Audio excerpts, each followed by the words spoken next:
Hello everyone, Floppy Waffle 69 here, and welcome back to the channel. Today we are starting a brand new line, and we are going all the way from the New York at Tier 5 all the way down to the Montana. So we are doing the Montana line, down the line series here, where I start at Tier 5 and I go to Tier 10. Now, why do I not start at Tier 3 in Battleship lines, Tier 1 for cruisers, and Tier 2 for destroyers?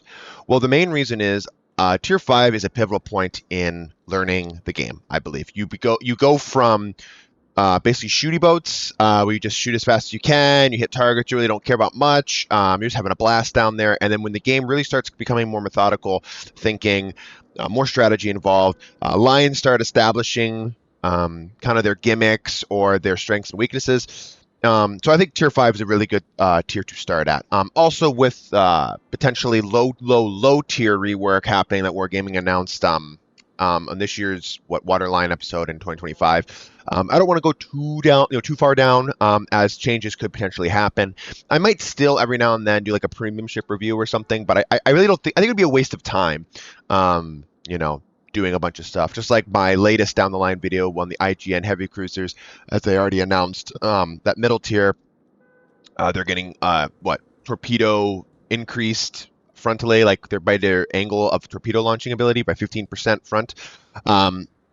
So like I just want to I don't want to touch too low, because I do suspect changes to come. But yeah, so that's basically why I'm doing starting at Tier 5, just to answer that question. So anyways, enough about that. Let's get into the review of the first ship in this down the line series, the Tier 5 USS New York. Now, the New York is an interesting battleship, as are all the American battleships, kind of low to middle tier. They are very, very slow. That's the first thing to get off the bat. These ships' positioning is important, even more important, let's say, than some other battleship lines, just because you have to understand that once you're committed to something, you are committed. You cannot say, oh, I changed my mind, where a lot other battleships are more forgiving. These ships do have citadels, and we'll get into that a little bit, because it does kind of depend on the model, more so or less. The New York definitely can be citadel, but I do find some ships to be a little bit more trickier to be citadel, just because of their torpedo protection and axis-based armor and whatnot. It's kind of interesting. But with that being said, the New York, for me at least, was one of those ships that I absolutely despised when I first started the game. Now, after understanding the game a little bit, knowing the strengths and weaknesses of the ships, kind of just better game knowledge, the New York for me now, going back and like doing this review for you guys, actually felt pretty good. And I wanted to make sure that I wasn't, this wasn't just me, and this wasn't just like a couple games that I played that just happened to be really good. Like, I wanted to make sure like I got a full grasp of the ship to review for you guys, just so I understood kind of where she stands in the current meta. So I played about 15 to 20 games in her, just to kind of make sure that I'm not providing false statistics to you guys and any of that bullshit, because I just don't want to do that for you. But where I think the New York, where people really fail with the New York, comes down to a couple things. Obviously her speed, which in my opinion, her speed is not only one of her greatest weaknesses, but it's also one of her greatest assets. And the reason why I believe a slow speed is actually good is because it takes more time to get yourself into certain situations, where you see a lot of faster battleships, pop the speed boost or whatever, and they kind of just sail in there and they die relatively quickly in the battle, where these ships don't really have that at their disposal. So that is a good thing. So I do think taking a more middle or central position in this game, even if you're going to support a flank, you still, like, say you're going to B, C, you're kind of coming in towards C, but you turn out while keeping between B and C, so you can support both flanks, just in case if you start seeing that flank crumble, you start exiting from that flank while having your guns to bear.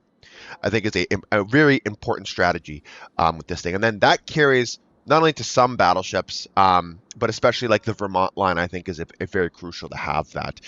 And then you have another thing with this ship. Another weakness is her gun firing angles, which I'll make sure to eventually put on the screen for you guys. We'll talk when we talk about it in artillery. To get that with the third turret, kind of that central turret on De Beer, is kind of a weird angle. You're going to have to show decent amount of broadside. I needed to get her off. So I think because people at this tier, they want to make sure they fire all their guns at the same time. We talked about this, especially when I was talking about the ships within like the Zhao line. Everyone has to fire all their guns for some reason at the same time. Just know that that will expose you to incoming fire and potentially get devastated, right? So. But anyways, that's enough talking and speculation about the ship. Let's dig under the hood here, kind of go around some soft stats about what you're kind of dealing with, show the armor layout, and we'll go from there. So as you can see, the armor layout is anything but spectacular on this ship. You have a lot of shell catchers that act as hull armor, as you can see right here on the base of the superstructure. 19mm deck, yowza, 19mm nose, and ass. It's interesting, I think, for sure, with this ship, given the fact that she has such poor armor. I mean, since you're so slow, I mean, HE eats you alive. Other battleships eat you alive. This thing is certainly a battleship that doesn't like to get shot at, which is interesting because battleships, one of their main tasks in this game that seems to be forgotten, is tanking.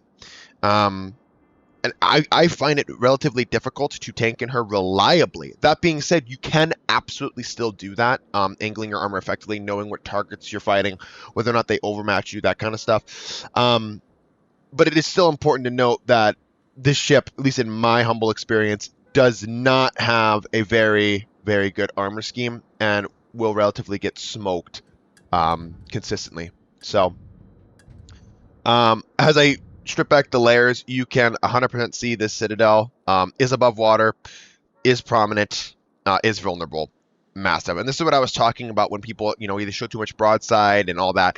This is definitely a problem you're going to see with this ship and players, especially when they go down this battleship line as one of their first ones. I'd say this is probably one of the most popular lines to go down, excluding the Louisiana hybrid battleship line, either probably the Montana, because the Montana has the Iowa, a lot more historic vessels than like that of the Tillman designs going down to the Vermont. So, but yeah, this is a big problem people run into is, they're showing too much broadside and other ships just eat this thing alive, like the Pyotr Kelly Russian kind of battleship there at tier 5. I mean, this thing, yeah, just gets absolutely devastated. So please, please, please use caution with these ships and position yourself accordingly. You are not a brawler.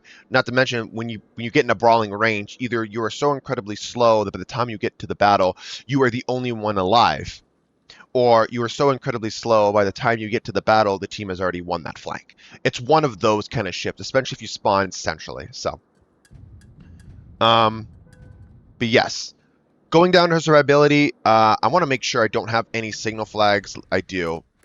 I don't want to provide false statistics to you guys here. So, so the New York's coming in at what, 49,100 HP points.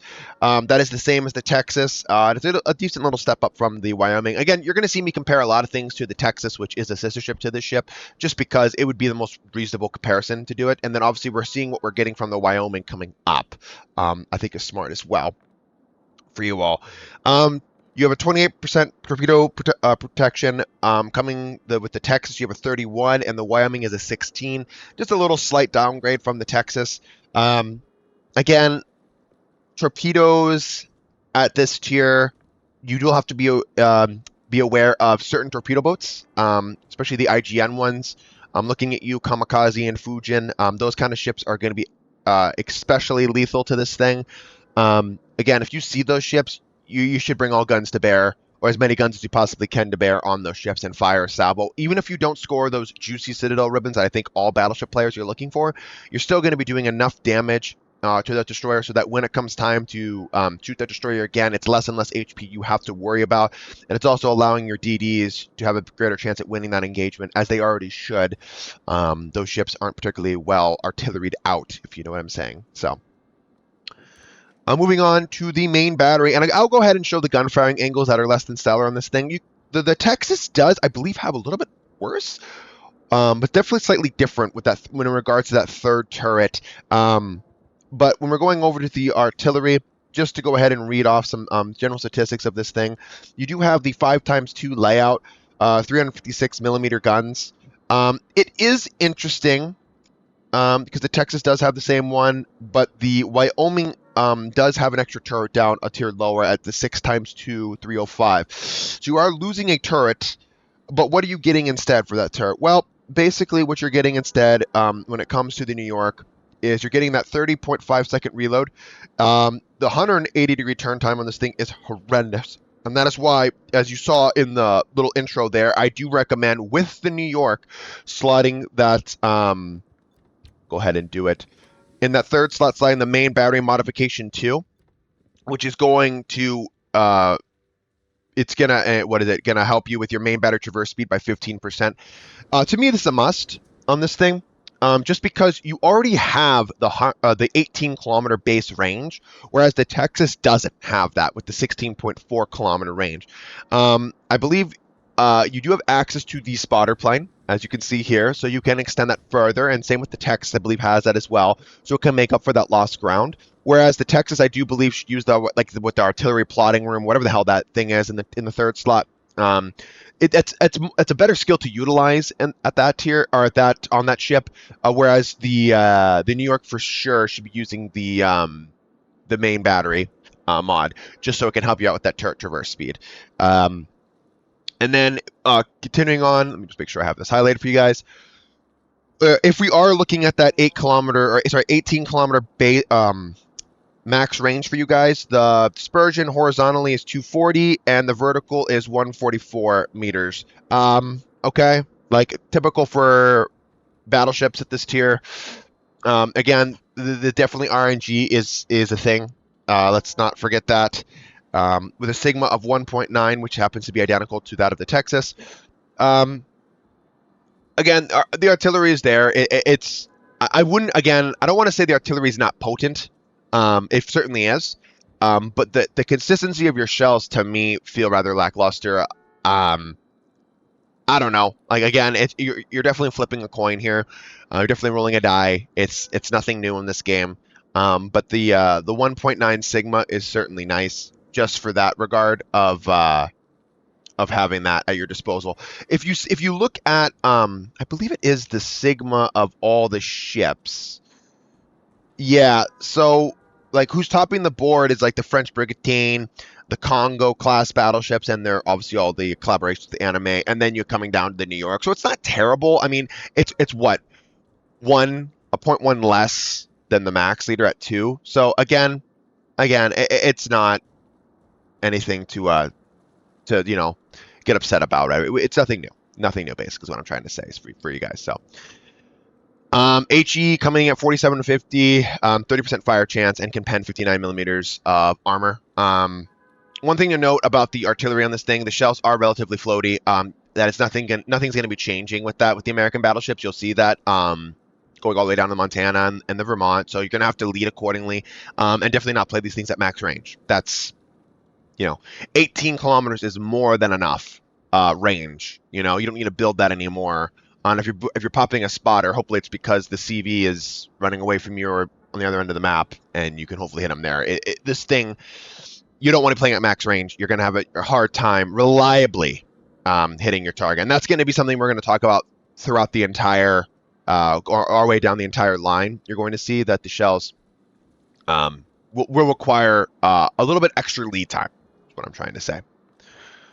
AA defenses. Interesting enough, these battleships back in the day were more, hey, like, you can withstand yourself to some degree against carriers. Like, hey, this is the thing. Is that true? With the New York, I would say no. The Texas, once the strike comes in and they release their armor, whatever payload, whatever it may be, the Texas can most certainly shred enemy aircraft, and I know that ship will be getting a buff as well. And like, just for an example, to see the differences between the two, it comes down to that medium DPS and the short range DPS, where the medium is 53 for the New York and short for the New York is 78 as well. The Texas has 247 for the medium and 235 for the short. So kind of a difference there, right? And obviously these ships have 0 flak, which kind of sucks. Too bad the Texas doesn't obtain flak. But yeah, I wouldn't rely at tier 5 at least on your A whatsoever. Maneuverability clocking in at 21 knots. I want to make sure that is correct for you guys. Yeah, 21 knots. The Texas is a little bit slower by 0.5 knots. Again, nothing you're really not going to notice, or you're not going to notice that really. Turning circle radius 600 meters. Texas is coming at 650, and your rudder shift time is at 11, where the Texas is 14. I mean, not terrible. Decently maneuver for battleships. You're going to notice that. I like it. Of course, the Montana still crying in a corner with, I believe, what is it, 21, 22-second rudder shift. It's horrendous. I don't know why they still have that. At least Leslie made that change. Hopefully they bring the change over for you guys. I think that'd be awesome. And then coming down to the concealment with a base of 15.5 kilometers base detection.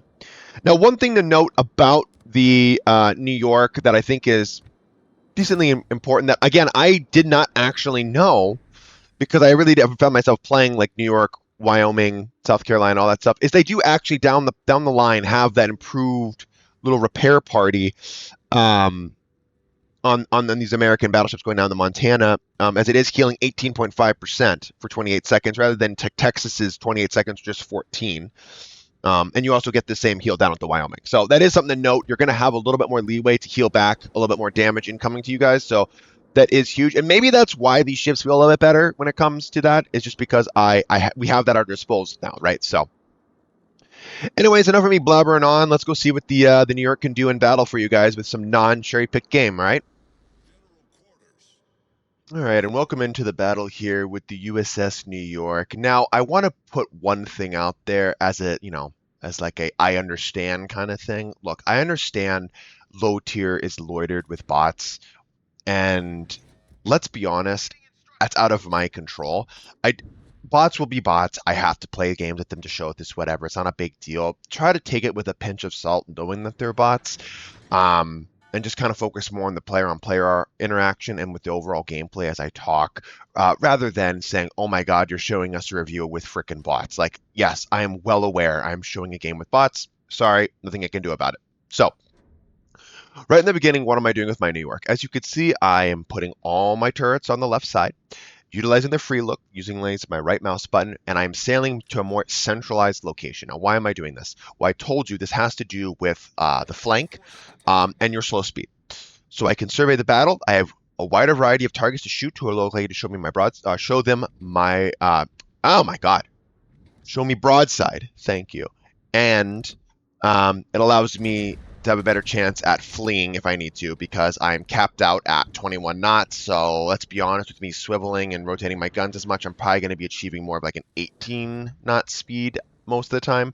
And I believe this replay was with the Sierra Mike flag on, which is going to boost my speed just by a tad bit, which again would be a necessary thing to do in my opinion, because your speed is a little on the slow side, but also buffing it a little bit, like by a little bit more, is not going to break the example that I said with it's your greatest asset as well. So here's an example of just some poor gunnery, in my opinion, with the RNG, with the shells, that vertical and horizontal dispersion, just showing off that, again, you can have your broadside cruisers and you will only get a couple hits that'll be overpens for every time and time again. That's nothing out of the ordinary. You know what they say, if first you don't succeed, try again, right? So everyone knows the Kuma likes to explode in a glorious fashion, and I believe with this salvo we do live up to that name. So again, just showing off, if you're ever going to have a player be broadside like that, of course that was a bot, you could probably just keep doing it back and forth, right? So obviously we have another player bitching about not helping him, which is hysterical, because if you see where he died, he, I guess, tactically beached. Again, don't listen to these players. It's such a low tier. A lot of them have no clue what they're talking about. But anyways, we're still just going to be shooting artillery down while sailing towards the midsection. Now, again, if you look at me on the minimap, you are thinking, oh my god, this guy is not supporting. Oh my god, this guy's a fucking bot. Like, listen, you could be a little bit more forward, potentially. There's an argument to be made, hey, you can tank shells, whatever, whatnot. I hate to break it to you, but at low tier like this, battleships players, what are they doing? they're looking at the cruisers, okay? Cruisers life, especially at low tier, I feel so sorry for you guys because I am a cruiser, man. Battleship players just want what I've gotten here. The Citadels, the Dev Strikes, and the only way they're really going to get that, guys, is shooting at you. So I apologize, but at the same time, I definitely think where I'm at positionally wise is smart, given the fact that I actually have a Citadel that can be hit, where the Koenig over there doesn't. Pretty damn heavily armored. I don't know if it has. I think it might also have a turtleback scheme. But also the Texas coming on the flank. I'm gonna do what I can to help him out, as well. So, but anyways, now we're gonna start sailing in because we're gonna catch that Texas in a crossfire, hopefully. But we also are catching out of the corner of our eye this Agano who wants to come out, and obviously use his torpedoes. Fine, by all means. We are smarter than the average player in our battleship. We know ships that are going to have access to the torpedoes, and we're going to know, to swivel after we shoot, not to sail in a straight line. Again, we were lucky enough to get one Citadel, but there's a great example of the dispersion. Oh my God, low tier battleship gameplay. Am I right? But yeah, the New York guys. It's pretty self-explanatory. She's a good little boat. I personally don't mind her anymore, but I can definitely see where she has gone, where she has come from. She's definitely in a little bit better state than when I originally played her all those years ago. That being said, though, guys, I wouldn't say she's like the cream of the crop here at low tier. I actually find her relatively on the weaker side, though the heel was a great little buff. That better heal that the whole line got was a little bit of buff, but was it enough? No, I don't think it was. Can you make it work? Oh, absolutely. I mean, again, it just comes down to game knowledge. But this ship's definitely just not. I mean, I think a big problem you see with a lot of with like the New York and the Texas and a lot of these American battleships is the armor scheme is relatively weak. I do believe these ships should have still be enough to be Citadel, but like the deck plating and all that, like 19 millimeters of armor, nose and like I don't know if that's standard across the board or whatnot. Also with the bow-shaped kind of hole that this thing has, this thing just eats Citadels. And not to mention, here's a great example on the Texas. Like what? A frontal Citadel like that? Like crazy. You know what I mean? So I think that would be something that I would buff to kind of make them a little bit better than where they are right now. That I think a lot of players would appreciate. And it's not going to like break the balancing meta down here, like as if there even is one. You know what I mean? So that would be one change that I would like to implement for these ships. But again, it's just my opinion. The players that I see play these things are pretty much newer players, so I'll give you that. You're not like you're seeing a lot of experienced players coming down and hopping in their New York. So, but I do think since that is the case, I think to add a little bit of more leeway for players, also to encourage more angling, and you know what I mean. Like we should encourage that. I don't know why we're in this thing where it's like especially see it with cruisers and whatnot. Like you're just gonna get fucking overmatched. Like why not actively encourage players to maneuver? And to mitigate damage rather than you either have to dodge all the incoming shells to you or pray to RNGs that they don't overmatch your nose when you're bow in trying to mitigate your damage. So, it's one of those things. It's incredibly frustrating. So, but whatever. That's more of a game-based thing than it is just corresponding or relating right to the New York. So, obviously knowing your shot selection against certain battleships. The Russian battleships are one of those weird kind of little battleships in the essence that if their nose into you or any like remotely angled to you, as you'll see, not with this salvo, but a salvo after two after that, like you will just get either HE shatters or you will get ricochets just because they are so heavily armored, these battleships. Not to mention the lack of superstructure on them. Is really hard to hit. But that being said, if they do happen to go a little bit too broadside and you have a decently good AP salvo like that, you will find yourself doing good damage to them as they, you can full pen their armor and they actually have a raised citadel. You can citadel them at closer ranges. But you have to be smart. Like I'd almost rather if this guy starts coming in to engage me, the correct ammunition type at this point would be loading HE because you're not going to do much with armor piercing. As here, I was expecting him to do kind of a full turn out So I aimed accordingly, but I think he fires and he starts turning right back in. And as you can see, like I only get, again, shells hit. I had one over pen and one full pen. That might not have been the salvo. This might not even be the game. I don't even know.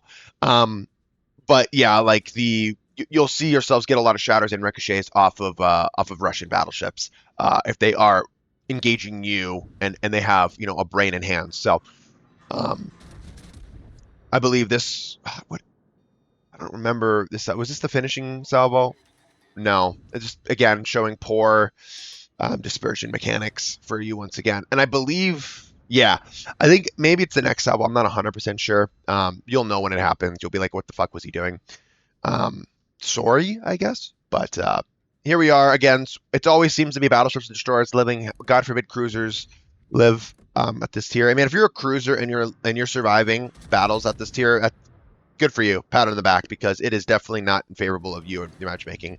Yeah, so double ricochet. We do get a one pen. I think that might have gone. The one shell might have actually hit the superstructure, but yeah, we just get double ricochet right off his hull. Like there's just nothing I can do there. So now I'm thinking, okay, you only have 711 HP. I'm gonna load and lock the HE.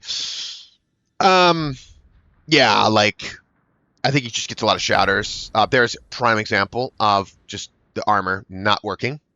Doing what I can to mitigate it, but whatever. Oh, he also starts healing. That's what it is. Try to aim a little bit on the upper deck, and yeah, 5 shatters. So we get 2 fires. Like it's crazy. So yeah, I almost wish I would have had the armor piercing loaded because it would have been a done deal, right? So one of those things, and you have such an anemic reload, So again, taking the gun feeder skill, I can see that, especially at low tier because DDs, and all that stuff. I understand. Personally, for me though, like I rarely find myself in situations where it's like, oh wow, let me switch to the high explosive here real quick. Like it's usually whatever I have in the gun barrels, I shoot and I just switch it. I don't switch it while it's in the while it's in the gun barrels personally. Excuse me. So, but yeah, like there's not too much to write home here about the New York. It's a good little tier 5 battleship.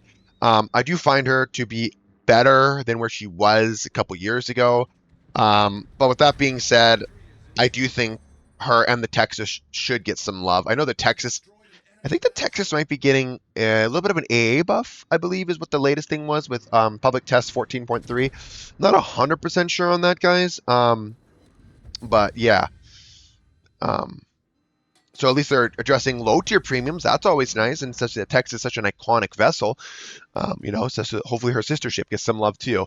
But then again, that could be a lot of low tier American battleships. So finish off the game for you guys, 112,000 damage. This is and 6 kills. This is relatively one of my higher games I think I've had in the New York.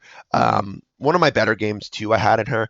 I think my worst game I had in her, I only achieved about just under 50k, and I was in a tier 7 game. So this thing does not scale up very well. I can assure you that, though it scales a little bit better than the Texas, unless there is a aircraft carrier in the game. Even then, if you're fighting tier 6 carriers, which can and will be possible, the Texas can do a little bit more damage. Obviously, tier 4 it just has its way with. But again, you're still at the mercy of how the AA is designed in this game, and you're still at the mercy of the carrier player and skill level, etc. That kind of stuff. So, anyways, I hope you enjoyed the video today, guys. And we're gonna go on this journey down to the Montana together. Hopefully, I can give you just some tips and tricks with her along the way. So, anyways, thanks for watching, and y'all have a good one. Peace out.